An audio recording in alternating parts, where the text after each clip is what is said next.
Hello, everyone. This is Mona Ellis. I am coming to you from the state of Texas, and I'm also serving the state of Arizona for the Return to Duty SAP services. And this applies to all of the Department of Transportation, which is the Federal Department of Transportation programs that are required to SAP services for employees or safety sensitive employees that violate the Federal Department of Transportation's drug and alcohol policy. So there's a couple of changes that are going on as far as SAP services. First, make sure that you actually have a SAP and that is not a bogus SAP. So how do you know? You can ask for SAP credentials at any time. You're required to have a licensure as well as our training from and our SAP refresher. So certification or certificate. So we have to have that information. Um, and so I want to thank everybody that has watched my YouTube video. One of my videos has hit 10,000 views, and I am so happy that people are out there, searching YouTube, trying to find out what they need to do to complete the SAP program or the Return to Duty program.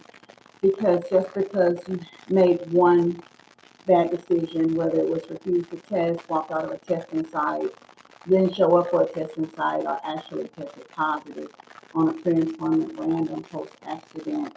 Um, it's just good to know that you're being consistent about staying in the industry, but staying in the industry and getting ready to get back on the right track so that you can do what you love doing and what we need you to do because we need you guys out there. You're very important. Always know that you are a professional driver. And as a result, and you're a public servant. So as a result, you have to hold yourself to a professional standard, just as if you were anybody else providing professional services. But what's going on right now is I am getting a lot of calls from safety sensitive employees that I served in 2020, 2021, 2022, and their follow-up testing plan has not been completed, and their clearinghouse record is still showing incomplete, and that they need to complete step 6. And they're saying, Miss Mona, what do I do? What can I do? Well, the first thing you have to do is you have to reach out to the employers that did your return to duty drug and alcohol test. If you've been with them for any length of time, they should have been doing follow-up tests. Once you complete all the follow-up tests based on the testing periods recommended by the SAP, when you do your last follow-up test, they don't enter each follow-up test in the system. They enter the last follow-up test. So based on DOT policy, they have within 3 business days of your last follow-up test to enter the negative result in the system. That will lift um, your inactive record to your active record to complete. It'll show that you completed the Return to Duty program. And it just breaks my heart when people call me and I get a lot of calls. I spend 20% of my time processing these requests for prospective and new employers. And so trying to get people into new jobs. They left the other job only to find out when the new employer checks their clearinghouse record, when they provide them consent, their step 6 is not complete. And they're like, what? My step 6 is not complete? So then I have to be able to consult with the new employer on what steps they need to take in order to clear up that step 6. So that means the new employer has to take on that responsibility to complete your follow-up testing plan. Okay.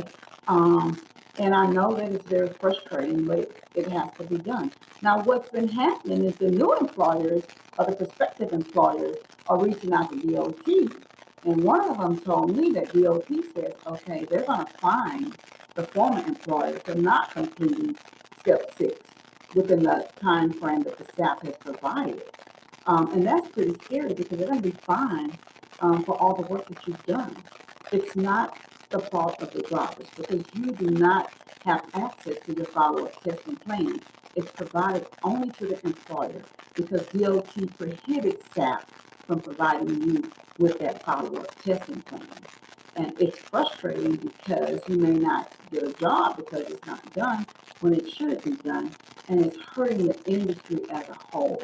So all of the employers, if you're hiring somebody out of the SAP program, please, when they do their return to duty drug test, enter the negative results in the clearinghouse to show that they complete the return to duty drug test.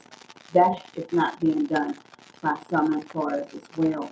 Primarily, it's some of the smaller companies, the big companies. They pretty much know what to do. I don't have any problems. They got it going on. It's the small mom and pop because they don't reach out to get the consultations. SAP provides education. We provide consultation to employers. We provide consultation to employees. Do we charge a fee? Well, of course, because it's work. And we have to get paid, so no one pays us but the companies and the drivers. So it's consultation. But reach out and find out what's supposed to happen. Make sure that you're keeping up with your employer.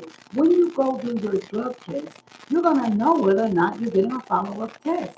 On your custody and control form, it's going to be checked.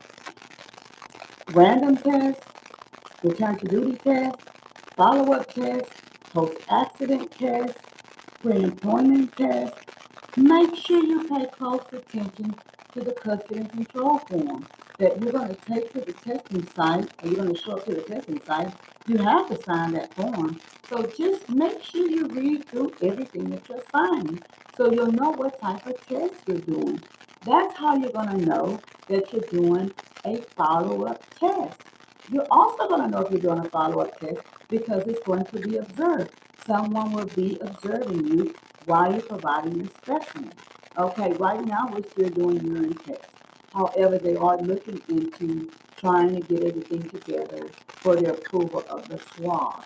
Okay, but right now they're still doing urine tests. But make sure that you're not just going up there, but you're paying attention to what type of test you're doing, what's being requested. Okay, hopefully that's very helpful. I don't want to hold you guys for too long, but I hope this is very helpful for all of my drivers that are very, very irritated and frustrated because the step 6 is incomplete in the clearinghouse, and they sent me back in 2020, 2021, 2022, and they're frustrated. And it frustrates me too, to be honest, because it's a lot of work when you have 20 to 30% of your work being done on getting these employers to new and prospective employers, or getting information over to the recruiters that has not been completed. All right? Talk to you guys later. Thank you so much for tuning in, and thank you for the 10,000 views on the What is a SAP video. I really appreciate it. Okay? Talk to you guys later.